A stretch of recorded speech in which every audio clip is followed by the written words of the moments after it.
Hey, what's up, everybody? Welcome to the Tony Gomez Show. Today, I have the pleasure of interviewing Mr. Marc Rizzo, guitarist extraordinaire, and also guitarist for ILL Nino, Revenge Beast, and Bleed the Fifth. How you doing today, Mark? I'm good, bro. Thanks for having me on the show, man. Big fan. Oh man, it's my pleasure. It's something I've been looking forward to. Really excited. Thanks for breaking away on a busy Sunday. I know you got a lot on your plate, man. You're a real grinder, dude. You're always staying busy doing Yeah, well, some it's project. it's Sunday, so today, being Italian, it's pasta, braciole, and sausage day. So I had a lot on my plate today. I All the love it, man. I hadn't had a chance to get a good meal. I just had a hungry man about an hour ago, dude. Just a little TV dinner, and hopefully, I'm getting ready for a good dinner after we wrap things up today. right on, man. Mark, I think the first time I saw you perform, and if correct me if I'm wrong, but were you out here back in 2004 with Sure. El Nino at Concrete Street? No, I think that's when I had left ILL Nino. So that was probably the other guys after I left. I think the last time I played in Texas with ILL Nino was probably like 2002, maybe even Ozfest, '02. Wow, Yeah. Ozfest, man, that's killer. Yeah. Oh man, those are always some of my best concerts to go to year round. Sure. Man, and that night, El Nino fucking put on a badass show. My band Killer More at the time got a chance to open up, so yeah, that set the groundwork. What they were doing that night was everything you already set up with and did all the writing for, and then you ended up jumping from right there, and so you went to Soulfly after that. Yep. And before I jump ahead too fast, I also want to give credit, man. You got 5 solo albums that fucking kick ass, Thank and you. they're fucking shredders. Thank you. And I love the way you have a wide range of different styles into your mix. You got metal, you got jazz, there's flamenco, and you got classical all fucking wrapped in there. And it's not in every track, but throughout the whole album, you get a little flavor of everything in there. And Yeah. man, it's just dynamically fucking beautiful to listen to. Well, I thank really, you.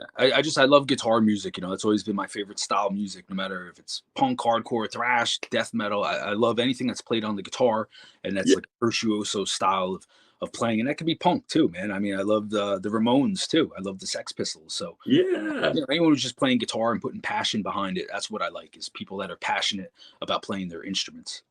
Man, I'm telling you, you're one of the most passionate guys I've seen.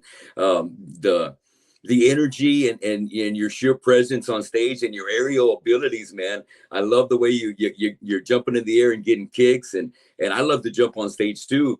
Yeah. But man, that's just some massive air up there, dude. That's badass. Well, thanks. I mean, my other passion is fitness and all types of different, styles of training, Yeah. for fitness. So to me, I've always enjoyed bringing that to the live show too, is putting on a high energy concert by jumping around and doing my thing. Basically what I would do in the mosh pit, growing up around my area, New Jersey, New York, that's the way we would slam dance. So, for me, it was natural to just do it on stage, and other bands were doing it too. I wasn't like the first person to be throwing spin kicks. There was other bands that I was fans of around New Jersey that were wilding out on stage too. Yeah, it's inspirational. You see somebody going off and just hitting the right fucking timing on that, and everything's fucking just blasted. I know how you want to kind of bring that into the mix, dude. You feel that same kind of passion that you see someone else project out there, and like, yeah, I'm Yeah, gonna. that's the way I grew up going to shows. Around here was the shows were energetic. The crowd was insane, slam dancing. The people on stage, the bands were giving 100%. It was all about putting on a show and giving people their money's worth. I'm all about that. I think if someone bought a ticket to the show, man, you got to put on a show. You got to be prepared to get up there and play your instrument to the best of your ability. Practice, be prepared for the show, and also physically, put on an entertaining show. Dude, I'm telling you, absolutely, and that's why I know whenever I go see you guys, doing the streaming so far, and catching you guys over here, seeing you just go off on stage, dude. El Nino is a very fucking passionate band that Yeah. fucking makes it very well live, man. Between you and Marcus and Sal and the guys. Oh yeah, everybody goes nuts. I mean, that was something we were always, even back in the day, in the early years of El Nino, we were all very much aware of that. Like, yo, we have to put on a show. You know, we're going up there, doing tours with, you know, bigger bands that have a crazy show, and we have to give 100%. So we were always very aware of it. And when we would rehearse, we were probably one of the few bands that in rehearsal we would jump around and get our cardio up and be ready to rock out. Like whatever I did on stage at those old rehearsals back in the day, I did the same thing, just so I was always ready to put on a great show. Man, dude, now that's a real rehearsal right there. Like Yeah. stage like that. In our rehearsal rooms, we ain't gonna have the fucking room to do that kind Oh, of shit. we didn't But either, man. I definitely kicked a couple of guys once in a while, and you know, we made the best of whatever space we had, you know, at yeah, whatever rehearsal place. yeah, I dig it, man. I dig it. Well, you know, you started out, you know, got a good maybe 4 some odd years with El Nino there at the beginning. Did a good run with Soulfly, and now you were coming back around. It's time for El Nino again, and you even had some time to, you know, between all that, do your own solo albums. You've Sure. had projects going on, of course, and right now on your plate you've got Revenge Beast, and you've also got Bleed the Fifth. Mm-hmm. And man, it's you keep yourself freaking tremendously busy, and you know that's really exciting, man. I'm glad to see that you got that tremendous drive, and you haven't let up one bit ever No. since I've seen Mhm. any kind of post that you've created. It's always, man, there's always hustle, man, always hustle, and yeah, I got so much respect for all that drive. Well, thank you, dude. I mean, I love metal. You know, I'm a metalhead. I love metal. I love playing guitar. The guitar is everything for me. I practice all day long. You know, I'm for me, it's not even work. You know what I'm saying? So the more projects, the better. You know, the Revenge Beast project was something I started during the pandemic with my buddies that are in that band, and yo, I think it's gonna be one of the best metal records to come out this year. It's just like straight up old school groove death metal. Yeah, And then the Bleed the Fifth project, you know, Tommy Vex is a good friend of mine. I've known him for years, and you know, he hit me up, asked me if I wanted to be part of this Bleed the Fifth project, and I was a huge fan of Divine Heresy. A lot of people know I did a lot of guitar solos on that record, and wow, so it made sense for Tommy to hit me up and for us to do it. And I'm super stoked for that project. You know, with Tommy, with Bill Hudson, who's an awesome shredder, who I'm excited to work with, and Tim Young and Adam Deuce and Logan Mader. So. Yeah, we're excited, man. You know, I just want to stay busy, and then of course El Nino. You know, we got our new record coming out soon. We got this tour coming, and it's been amazing working with this new version of El Nino, man. It's just like a new and improved version, and that's why I rejoined, man, because I'm like, yo, I want to be part of this new version. man, I don't blame you one bit. I see the way you know, Dave has brought in Marcus, and it really just Marcus is such a great fucking front man, Yep. and such an Well, excellent. that's what really made me want to come back. You know, when I heard that Marcos was going Yeah, to be part of it, I was a huge fan of you know, his past band Shattered Sun, right? And yeah, I toured with them back in the day. I've known Marcos for a long time, and so when I heard that he got the gig now to sing for El Nino, I'm like, yo, sign me up, man, because I'm just a huge fan of him as a person, and also his vocal ability, you know. And all the other guys are awesome too. Sal, Miggy, you know, Danny's back in the band, Laz and Dave. So it's a whole new era of El Nino. It really it's a completely different vibe, and even musically I think it's more metal. You know, it's not as like new metal as it was back in the day. I think the vocals, Marcos' style of singing is just way more just tougher and more metal. So that's what I'm in. I couldn't agree with you more, man. It's a new resurgence. You guys are just, you know, are your prime, man. You know, you guys sounded Yeah. badass back then, but it sounds like right now you're hitting your prime. I So, you know, again, it's a new era of the band, man. So you know, I don't think I would have came back if it wasn't this new and improved sound, and I loved honestly the newer songs that I wasn't even really part of writing with. I like it better than the old stuff, man. Like I'm crazy about the songs that they were writing before I came back. You know, yeah. great riffing and great vocals. To me, it's just more metal. So sign me up. Is the new album going to be called Immortals? Yes. Oh, okay, awesome, awesome. So most of that material was already put together before you came back. A lot of it was, and then I just, you know, the guys wanted me to add solos, and I added a couple more Yeah. riffs, some acoustic stuff. But most of it was written, and I was crazy about it. You know, when I first heard the stuff they were doing, the new sound with Marcos, I was like, "Yo, man, this is awesome, man. I want to be part of this." Oh, hell yes. Hell yeah. So good to have you back in the band, man. It's awesome. Fuck yeah. I love all the live videos that you guys have been able to put out from all the big festivals that you've been a part of, you know, within the past, you know, 6 months or so. We've been very lucky and fortunate that we were asked to play all these big festivals all over Europe. You know, there's been so much excitement about the new version of El Yeah, Nino and my return coming back.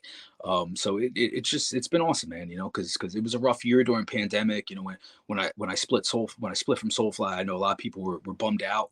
But the minute it was announced that I was coming back to El Nino, like people didn't even care anymore, man. They were just so excited for this new version of El Nino, as was I. So. yeah, absolutely, exactly. And once they knew, it's like, okay, you're back in El Nino. All right, badass. We're Yeah. set. We know Mark's fucking found a home. He's gonna be fucking kicking ass with these guys again, his It, brothers. it was perfect timing, you know, because again, it was just a whole new vibe for the band.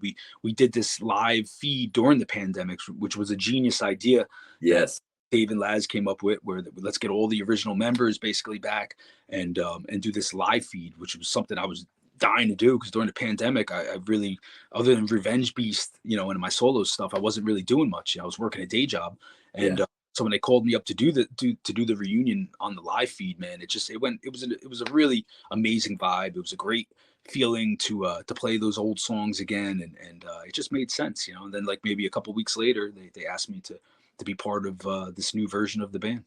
Yeah, man. Also, I caught that stream, man. That was awesome, man. I got the little backstage before the Nice. stream started and all that. It was super cool, man, because you know, with COVID going on, there was no way for us to go to any shows. So it was fucking badass that you're one of the few bands that got out there and put a show on for Yeah. us that needed that.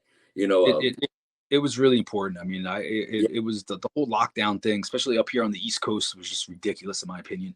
And it just felt good to reconnect with everyone and get in a room and jam. You know, I mean, it just was great, and I super appreciate that they came up with that idea to do it. You know, because I was right, watching other bands like Sepultura was doing these live feeds, and it was incredible to see people rocking out and getting yeah. together during that time.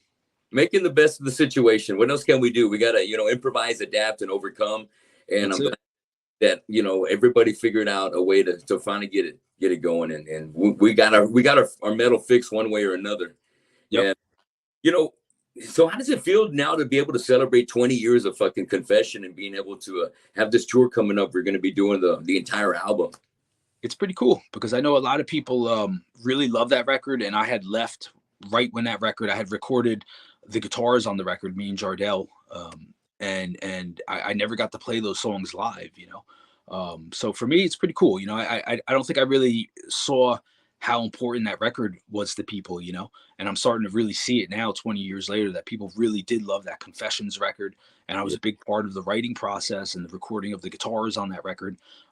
So it's cool now, 20 years later, you know, with this new version of the band, um, to get out there and play these songs that I was part of, man. So I'm excited to get out there and rock out to all the fans, man. It's gonna be I, awesome. I think everyone's going to be freaking go crazy for that whole fucking album, man. It's got a great feel. It was one of the best albums of the year when that hit. Yeah, And and yeah, I didn't get to really, you know, celebrate that, you know, because I had left at the time. So it's cool now, 20 for it to hit the 20-year anniversary, and now to get out there and perform these songs live that I was part of writing with, you know, and hell recording yeah. the guitars. So I'm excited. That's going to be awesome. Well, let me ask you, who influenced you to start playing guitar, Mark? Man, so many people, but off the top of my head, like Joe Satriani, Inve Malmsteen, Al Di Meola, Dimebag, Zach, um, Yeah. and Paul Gilbert. I could go on and on. All the legends, you know, Randy Rhoads, Eddie Van Halen, George Lynch. You know, I started playing in 1986. So basically all the thrash metal and the hair metal bands, you know, those guitar players all meant the world to me, man. And then there was a lot of hardcore bands that I was into, like Agnostic Front and Sick of It All, and you know, so I was exposed to all different types of music. Where I live, right outside New York City, man, there was always something going on, whether it was a punk hardcore show, a metal show, or a jazz show, or even just cover bands. There was always live music going on. Yeah, man, I can imagine. I love all the hardcore names that you're calling out, man, because I have a big hardcore background myself. I love all that New York style, Sick of It All, Killing Time. Leeway is one of Yep, my favorites from back then. yep, me too. And Well, a lot of people, you know, El Nino, we came from that scene. You know, original singer was Jorge from Marauder, and you know, Murat, that's we we right. we we played all the New York hardcore shows around New York. You know, CB's and Wetlands and Coney Island High, and we did the whole circuit like in the late '90s, playing like with other hardcore bands, and we were all fans of that, and late as time went on, the sound of the band kind of changed a little bit, but I don't think we ever lost our roots. I still love the whole hardcore scene and all those bands in it. Yeah, absolutely, absolutely. That attitude and the ferocity that you guys bring has that hardcore fucking taste to it and that feel to it, man. So Our you know, live show was based on that. Again, all the jumping around on stage, that all stemmed from playing hardcore shows, going to hardcore shows, yeah, the mosh pit. That's what it stems from. right. Fuck yeah. Well, what was it, or was there somebody that particularly got you into metal? Yeah, probably my older brother. He was about 7 years older than me. So like when I was a young kid, Yeah, him and my cousin, they were older than me, and they just would turn me on to Slayer and Metallica, all the classic thrash, and then the underground hardcore bands, and we were listening to cassettes and records, and we would trade, and then from that I got into playing guitar like in 1986. Specifically, it was the movie Back to the Future when Michael J. Fox does yeah. the shred solo at the end of the movie. I was like, that's what I want to do when I was like 8 years old. So from that day on, man, that's all I ever did, man, and I still play guitar every day like I was a Yeah. kid.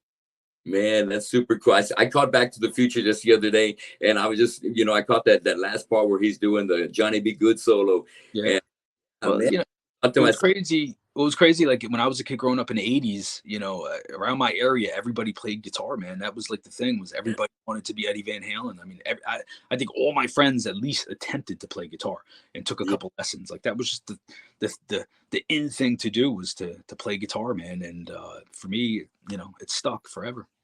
fuck, man, I'm thankful for it, man. That's badass.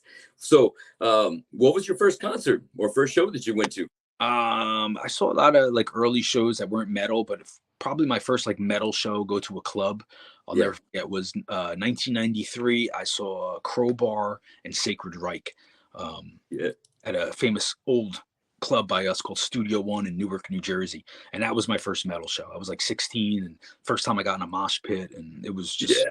I just got addicted to it. And then every weekend I went to Studio One, and it just became like my home base, man. And then around the corner from Studio One in Newark, New Jersey, was a punk hardcore club called the Pipeline. And I would be every Thursday night. They had like punk shows, and then on the weekends, all the metal shows would be over at a Studio One. So that was my stomping grounds as a kid. Absolutely, man. I like the flair of, on Thursday night you got punk night, metal nights, or on the weekends. Yep. Fuck, dude, that's badass. There was And, always shows going on back in the '90s when I was a teenager, man. There was always shows going on, man. I saw so many great metal hardcore shows, and then even just like great jazz shows, instrumental guitar shows. There was always something going on back in those days, man. It was incredible. man, that's awesome. Over here in Corpus, we don't have the luxury. San Antonio, Houston definitely has it going off in Yeah, Austin, obviously. sure. But Corpus, hey, we got to make the best of any opportunity we get to get some live music down here, of any genre. Yeah, And but when we get good people, shit, we pack the house. We pack absolutely. It's got a always lot. good down there. And so thinking about that real quick before we move past that show, was Sacred Reich doing the American Way by chance? No, I think it was the record with the song "Independent." Was that Ooh, American it was already on the independent tour. Okay. Tours? It was right when Independent came out because I remember it was on Headbangers Ball, and I loved that video when it dropped. And Crowbar, I don't remember what record they were on, but it was like 1993. Love Kirk, man. Love Kirk and Crowbar and Like, what he does and yep. fuck. Fucking grinders right there, man. So awesome. So what was the first band that you started with? So the first real band where we went out and did gigs around New Jersey at clubs and stuff was a band called Crankcase. And it's funny, we were kind of like a metalcore band, we were like a hardcore band, but we had a lot of like shred solos and technical riffs and thrashy and kind of on the death metal side. So it was a total crossover. We called it deathcore at the time. But we played all around Jersey, New York City. We opened up for some other bands. We opened up for Propane. Actually, when Dave Shivari was in Propane, we opened up for them at the old Stone Pony. We opened up for Napalm Death. I think my first show ever was opening up for Fear Factory. Actually, at Studio One. So that was one of my first bands, and then I had a death metal band after that called Thanatopsis. And then through that band is how I met Christian, the old singer from ILL Nino. And then a couple years later, I joined ILL Nino, and that ILL Nino was like my first band to get a record deal. Wow. Okay. So that was the evolution right there from one band to the next. Hey, okay. Yeah, Damn, I dig that, man. That's badass. yeah. Um, okay. Well, shit. I was wondering, how things got formed with El Nino. Was it Christian that was the catalyst that kind of pulled everybody together for it? Well, Dave was older than us, and he was playing in bands that we all looked up to, like MOD Yeah.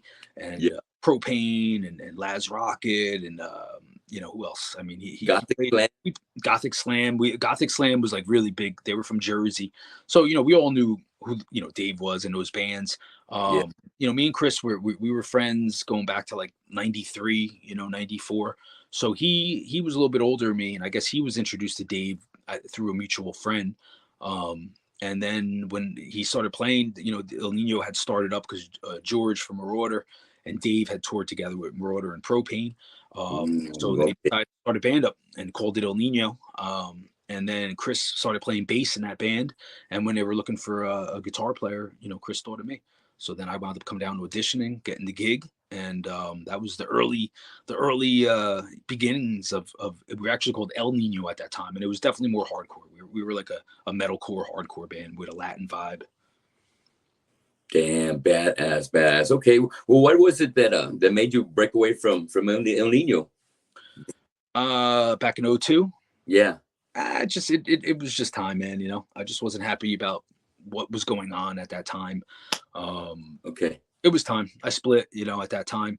And then literally the next day I got the Soulfly gig, and yeah, originally I just wanted to just do my solo project. I just wanted to, I was really, especially back in 2002, I was really, really into studying flamenco guitar. I was never really into the whole new metal thing, and it definitely Okay. was getting a little too new metal for me. But I was putting all my time and energy into practicing flamenco. So originally I had split just to pursue studying flamenco and putting out instrumental acoustic guitar music.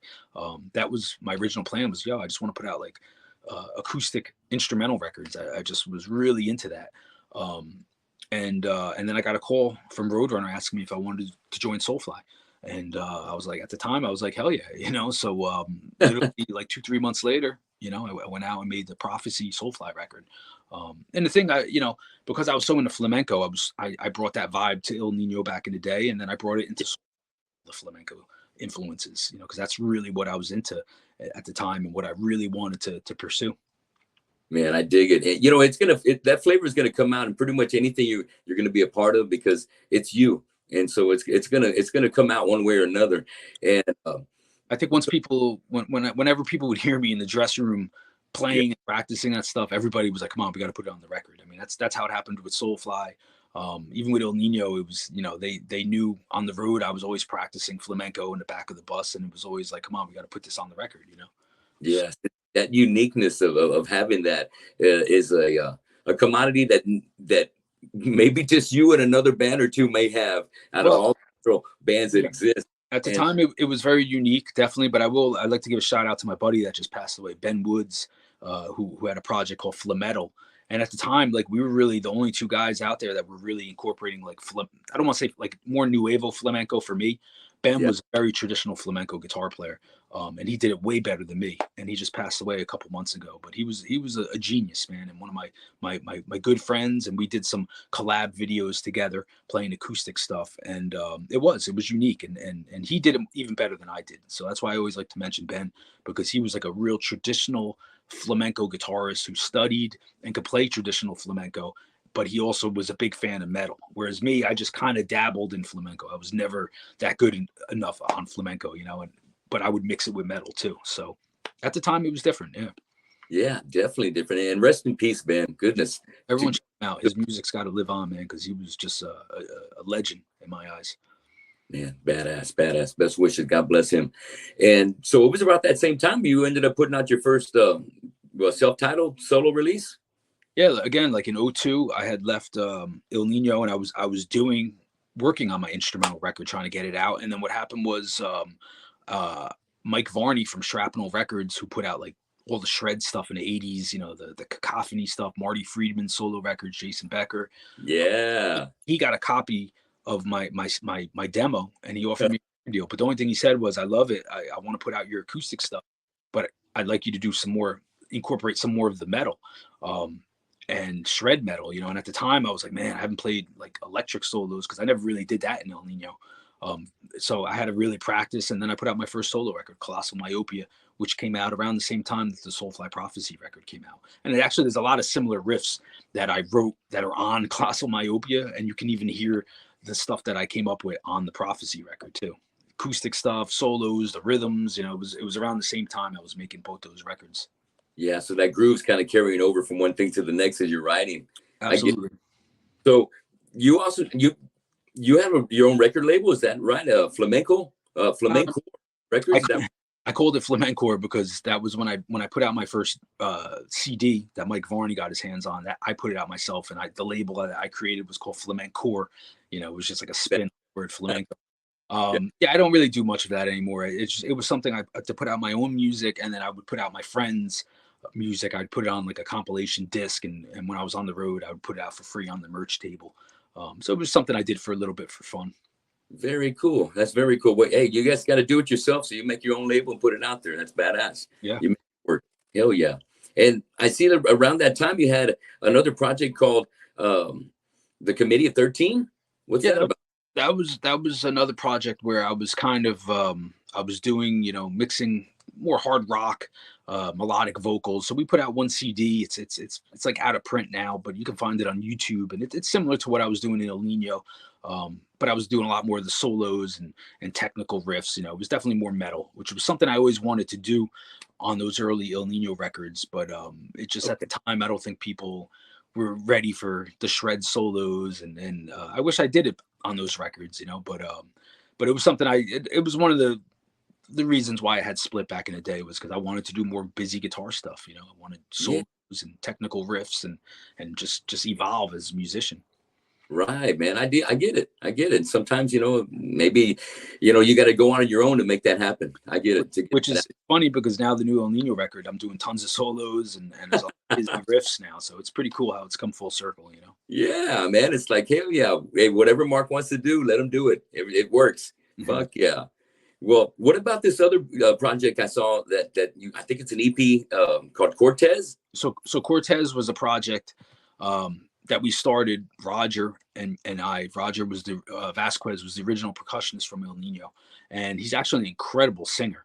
And wow. So we started this fun project around that time. Also, before I joined Soulfly, it was just a demo, but it's a lot of people like in underground. They love it. They think it's some of the best, you know, like hard rock stuff, you know, that's come out of me, man. But it's similar to like Committee of 13. You know, it's just kind of hard rock, but metal riffs, but the vocals are more rock. So, yeah, check it out. I think it's on YouTube also, you know.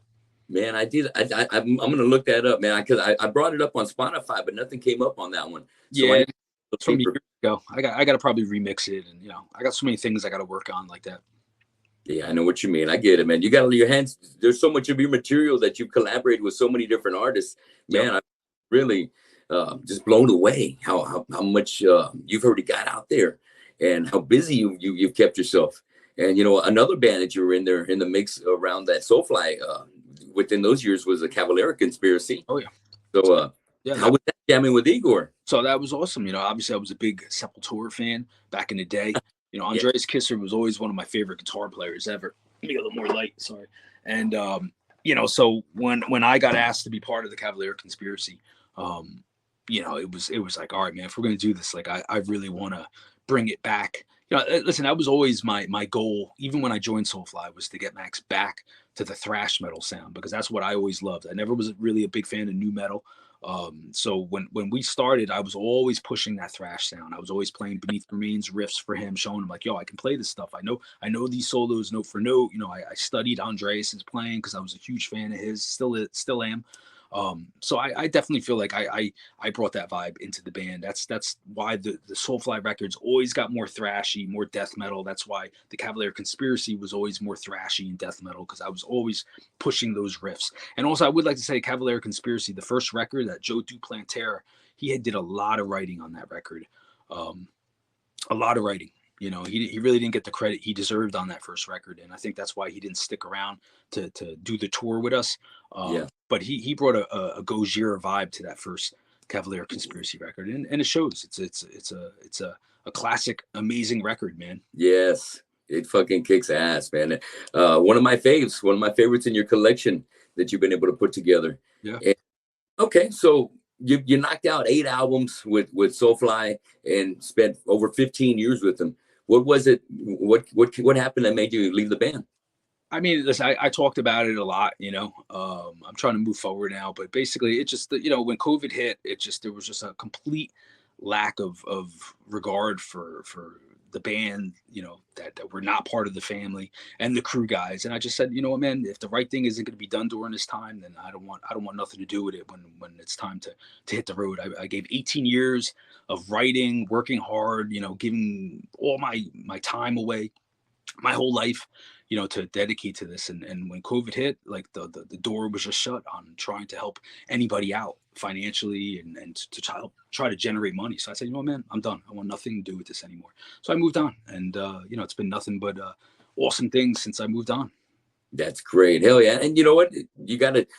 We've each gotta, sometimes we hit that spot with our band where, a decision like that's got to be made, and it ain't fucking easy because you've got so much invested. But when you put so much into something, and then when something crazy like COVID hits and you're just not remembered for what you did for all that time, it was just, you got to make a decision. It's like, I'm out. That's it. And the fans know what's up. I'm not saying anything that the fans, people write me all day long, like, yo, I get it. You know what I mean? So it is what it is, man. And I got nothing but awesome stuff going on here. I'm in the best shape of my life. I'm playing guitar better than I ever did, so I'm excited for the future to do even bigger and better things.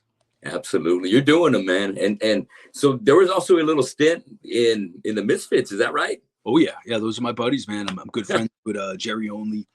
He lives up by me where I live in Jersey, and just such an awesome dude, man. And we've always ran into each other around New Jersey at the airports, and we finally kind of linked up in like 2015 through a mutual friend.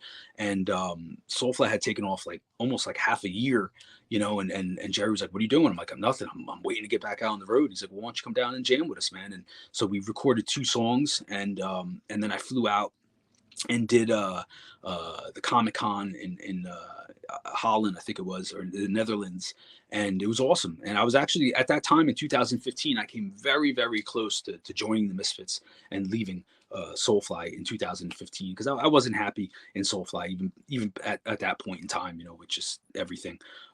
So I came very close to joining the Misfits, and the only reason why I did not join the Misfits full time in 2015 was because I knew they were going to do the reunion. So I knew, like, if I joined, a year later, 2 years later, I knew Glenn Danzig and Doyle was going to come back, and obviously I would have been out of a job, but it was incredible, and I'm still good friends with Jerry. We go out to dinner a lot. I just was with him a week ago going to get some dinner, and he's just a great dude, and I'm a huge Misfits fan. I mean, I grew up in Misfits country around here in Jersey. This is where they're from. So for me, it's, they're one of my favorite bands of all time. Man, that's awesome. And it doesn't surprise me that they want you to be a part of the mix, man. Jerry's a fucking another badass that's in great shape too, man.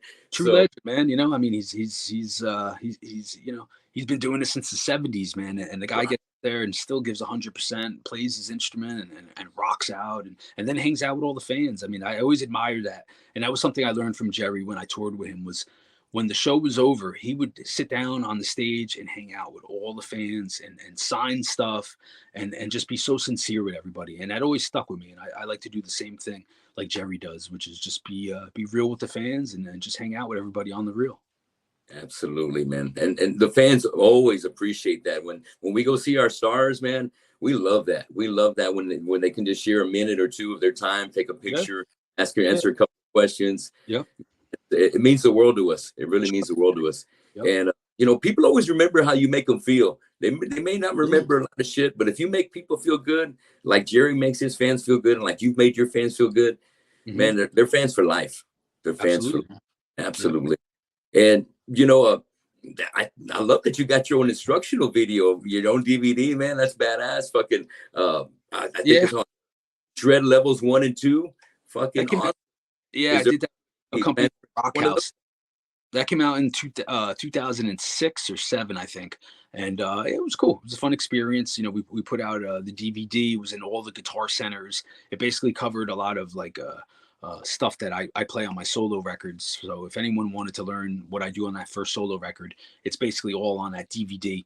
But YouTube changed everything, man. I mean, once YouTube hit around a couple years after '06, that whole DVD has been uploaded so many times to YouTube. So I think it's out of print now as far as it being a DVD. But yeah, I used to sell it at my shows. Yeah. Man, that's badass. That's really awesome. Just capitalizing on all your skills, man. That's really awesome. I like the entrepreneurship that you're showing right there. Thank you. And so, how did Revenge Beast get started? So yeah, basically, when COVID hit, it was crazy, man. Because like the last show I did was with Soulfly, March of 2020, I think it was, at the Heaven and Hell Festival in Mexico City. And then the minute I got home from that, everything just completely shut down. And there was no plan whatsoever. I've talked about this in the past, but just the right thing was not done from Soulfly towards me about what the plan was going to be for the year for everyone to make money, a living, to do so. It was a hard time, obviously, and right.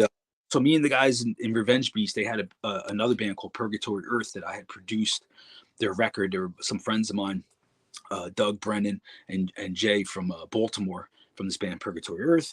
And I was like, yo, man, I'm home. I'm not doing anything. I'm just like writing music and stuff. So we started sending stuff back and forth. And we started writing music, man. So then we just started uploading what we were writing, sending tracks back and forth. And we wrote a whole record during the pandemic. I mean, that's what bands are supposed to be doing. And I was not doing that. There was no like, hey man, let's make a record. That didn't come till like 1 year later, like a year after COVID. Then it was like, it was time they wanted to make a record. But it's like I was home the whole year looking to work, So so Revenge Beast, we got cracking, man. We started working and recording songs, and we wrote a whole record basically like within like the first like 3 months of being home from COVID. And it's coming out on Upstate Records. We just dropped a single, Egregore. We did a cool cover version of Molly Crew's Bastard, like a death metal version of it, and that video is dropping I think next week. And then the whole record should be out, I'm hoping, in the next like 2 months, 3 months. And it's heavy, some of the heaviest stuff I've ever done. It's just straight up like brutal death metal, early 90s style death metal, and I'm excited for it, man. It's a lot of riffs that I think people would know me for from my time in Soulfly and Cavalier Conspiracy. All that style of the technical but groovy riffing that people may know me for, that is now in Revenge Beast. So everybody's got to go check out Revenge Beast, subscribe to all our channels, and be ready to pick up the record, because it's brutal shit. Hell yeah, Egregore, man, it's fucking heavy. What's your singer's name, man? He's got a fucking brutal voice. He's got a super heavy death metal voice, and what I really like about Jay's vocals and his lyrics is that he puts a lot of effort into his lyrics, man. Like, I'm really not into lyrics, but Jay really writes like some really, really cool, thoughtful lyrics that are just about all different types of stuff, like mysticism and historical things, and just really cool lyrical content. So I think, real metalheads are going to love Revenge Beast, man. We wrote a record that I know metalheads are going to just absolutely love. So hell yeah, they're going to eat it alive, man. It's fucking badass. So let me talk a little bit about Bleed the Fifth. Yeah. So Vex hit you up, and the music fucking great, dude. And Vex sounds amazing. I love his clean.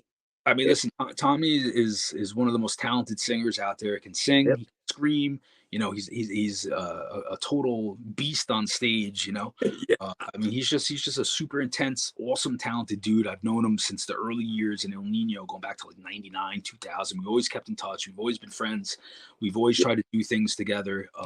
But this was the time. He hit me up maybe not even too long ago. This all went down, like maybe 2 months ago.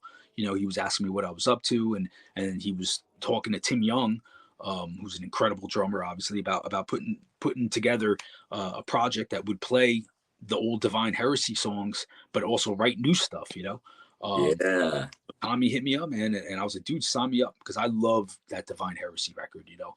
I think that's got some of Dino's best rhythm guitar playing and riffs. And I'm a huge fan. I was asked, actually, a lot of people don't know this, but I was asked to do a lot of the leads on that record.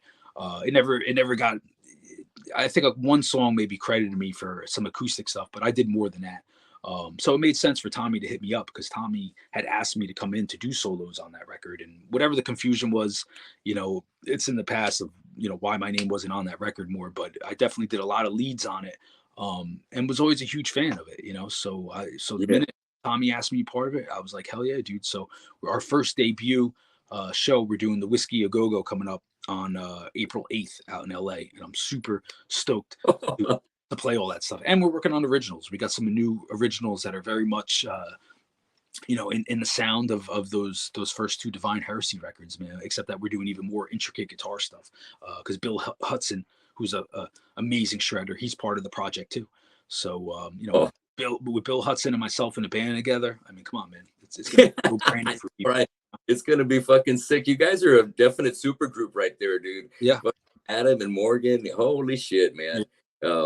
Amazing. I can't wait to hear more from it, dude. It's going to be badass. And I saw that for the show coming up at the Whiskey. We're going to turn a lot of heads, and I know we are.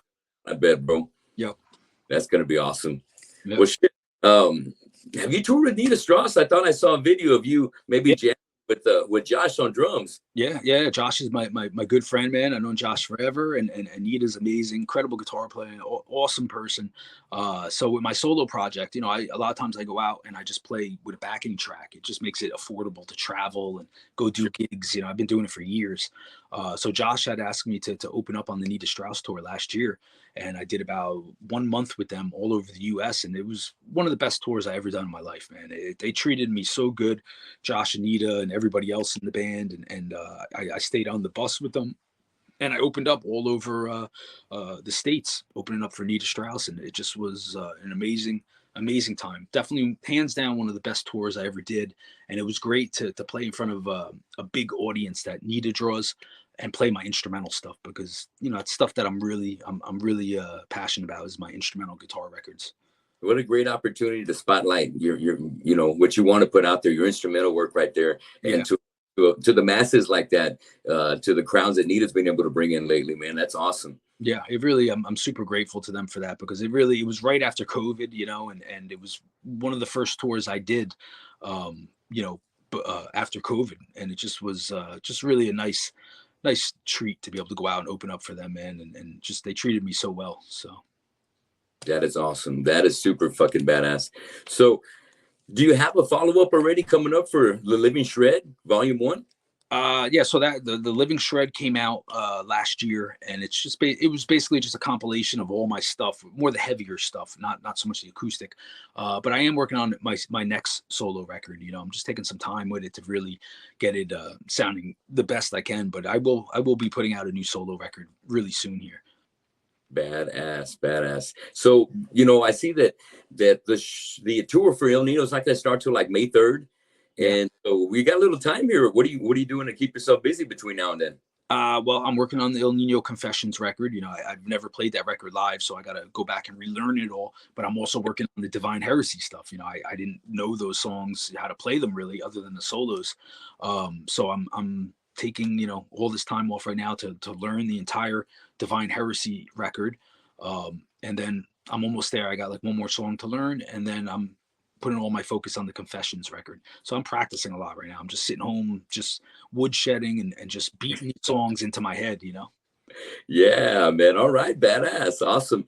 Well, I'm going to move into a segment that I like to do with my interviews. It's called Draw the Line. And I'm going to ask you some questions about, really not questions, but I'm going to give you a couple of topics, and you're going to tell me who your favorite is out of the two. Could be singers, could be guitarists, maybe bands. All right.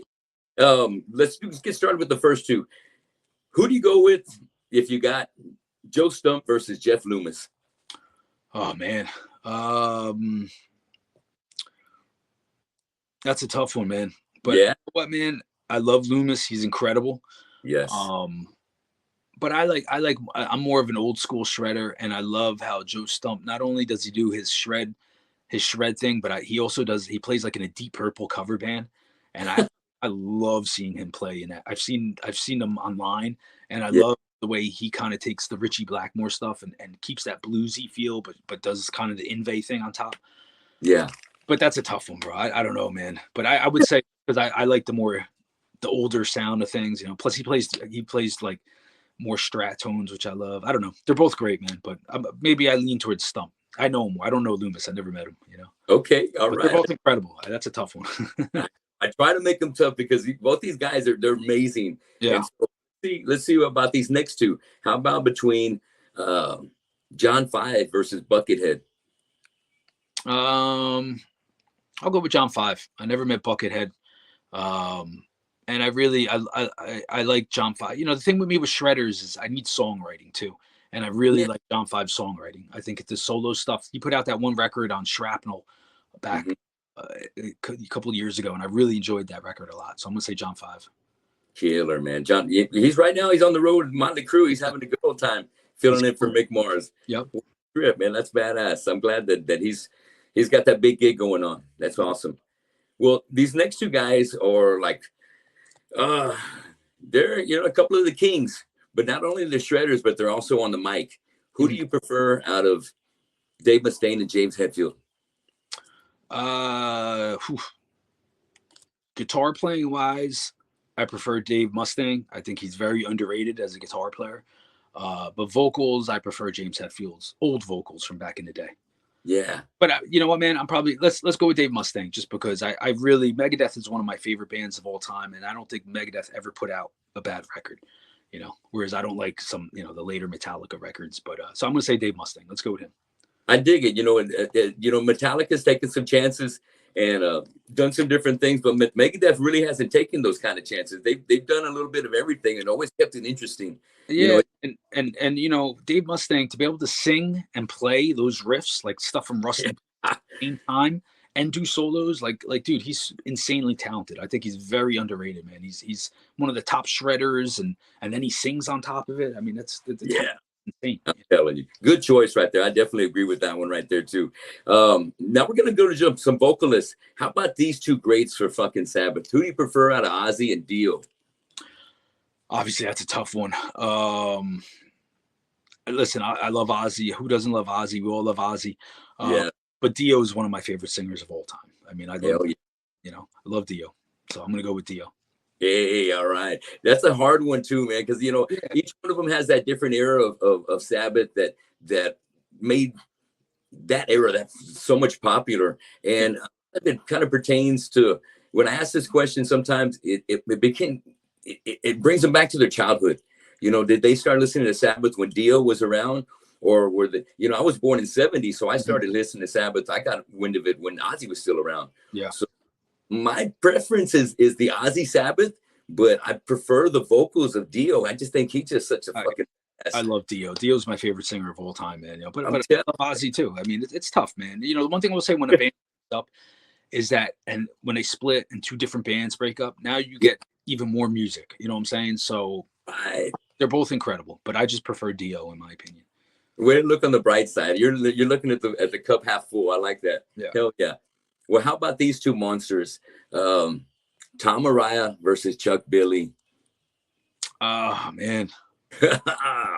Yeah, those are beasts right there. Holy shit. Listen, I love Chuck Billy. Slayer's one of my favorite bands of all time.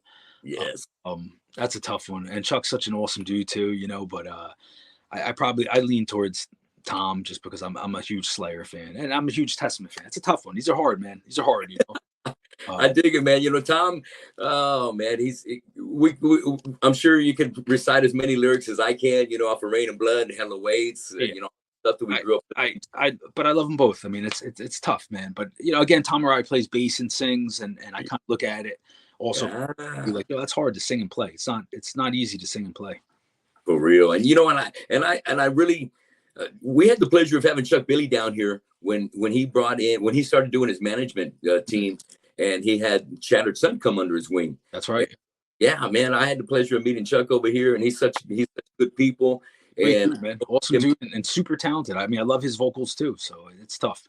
Oh, very tough. Okay, well, I got one more for you, and let's see what you do, or see which way you go out of these two guitar legends. Okay. Dimebag Darrell versus Eddie Van Halen. Man, wow. I mean, I love them both equally, and without Eddie, you most likely, wouldn't have Dime, and I know Dime would have said that too. Man, that's tough. I don't know if I can answer that. I love them both equally. They both, you know what I'm saying? It's Yeah, very, that's tough, man. I mean, obviously, I'm gonna have to go with Eddie just because he was before Dime, you know, and he influenced. yeah, But I love them both equally. I mean, and Dime is. I probably listen to Dime more than I listen to Eddie, though. That's the thing. So that's a tough one, you know. I mean, I just Dime is one of my favorites of all time, and Eddie too. So that's tough. I'm drawn on that one. yeah. All But you got to right. give Eddie, you got to give Eddie the proper respect due because he came before Dime and was a big Yeah, influence on Dime. So that's what I'm trying to say. I get it. Definitely, man. Well, that wraps up our segment of Draw the Line. But because we're talking about Dime real quick, how you feeling about the Pantera reunion? Are you digging having Zach in there and having Charlie in there as the fill-ins? Absolutely, good question. You know, I if Zach wasn't part of it, I would probably not be too keen on the idea of them doing this reunion thing. I Yeah, think because Zach is part of it, and because Zach and Dime were boys and they were so tight and had such a similar style and came up around the same time. I think only Zach is the only guy in metal who can do it respectfully and do it with the respect due towards Vinny and Dime. And also as a guitar player, because I love Zach just as much as I love Dime. I mean, they're both huge influences on me. I'm fanatical Zach Wild fan and Dime fan. I was very much interested on them doing this reunion with Zach just because I wanted to hear Zach's his take on Dime solos and have him add the Zach Wild licks and sound to it.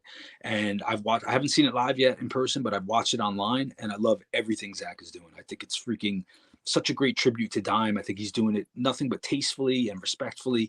And as a guitar player of both guys, I love his interpretation of those Pantera songs in the way that he's playing them, his style. Should they have called it Pantera? I don't know. Maybe they might have. It might have been cooler if they did like a tribute to Pantera type of thing. I know a lot of people are drawn on that. Um, we'll see what they're gonna call it in the future. I heard people are saying, are they gonna make a new record? I hope they do.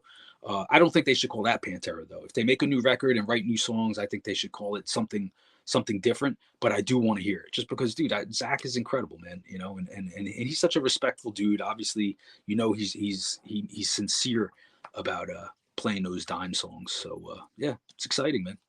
very well said, Mark. I agree with you 1,000% on all those points. I don't, for years we've always heard about if there was a reunion, Zach should be the guy. He's the And only.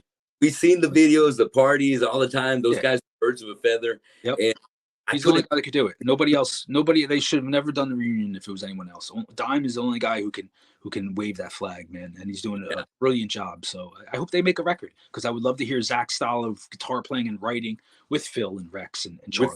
And Charlie's incredible too. He's an incredible drummer. So yeah, Charlie's one of my favorites. I've been following Anthrax since when I first heard Fistful of Metal come out, and he's so very good buds with Vinny as well. So everything's put. I think they did it right. Yep. And, sure we had to wait as long as we did, but it's worth the wait. I love the way the fucking fans are turning out, fucking droves, and I can't wait to the show. But I agree with you 1,000%. Where if they write some new material, which I like to hear, just come up a different name. Yeah, a different name. I don't think they should call it. Maybe call it, I don't know, Far Beyond Driven or something.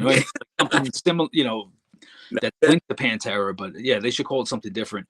And I hope they do because it's exciting to hear Zach's tasteful, interpretation of those songs. Yeah. Fuck yeah. Well, Mark, thanks a lot. That wraps up our interview for today. I appreciate you spending some time with me here on Sunday afternoon. Thank you. Man, I can't wait to see you guys over here in May. I believe it's May 31st over here in Corpus, here at the House of Rock. Nice. And God bless that everything works out. So you have a successful tour and you make it over here and we get to enjoy ILL Nino doing the entire Confession CD. Man, I'm looking forward to it. It's going to be awesome. You too. But I'm stoked. Before we blaze, I want to make sure everybody can keep in touch with you on my show. So how can everybody catch you? You got your own YouTube channel, and where can they find you at Instagram and so forth? I'm on all the social media. Hit me up on Instagram, Facebook. Subscribe to my YouTube channel. That's where I put up a lot of my videos.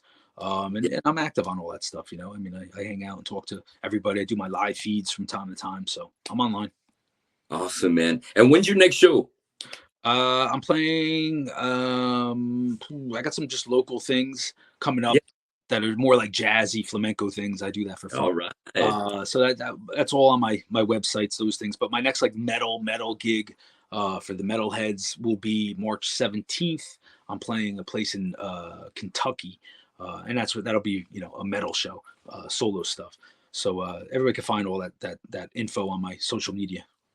Awesome, Marc. Awesome, man. I really appreciate you, brother. Thanks a lot for spending some time with me today. I'm a huge fan. Keep up the grind. Thanks. Thanks a lot, Marc. So you want to say bye to everybody out there? Yeah, big thank you to everyone, man. Especially down in Texas, man. It's one of my favorite states, man. So big thank you guys, and I'll see you in May. And we look forward to seeing you soon. Thanks a lot for watching the Tony Gomez Show today, and I'll see you at the show. Peace. All right. I think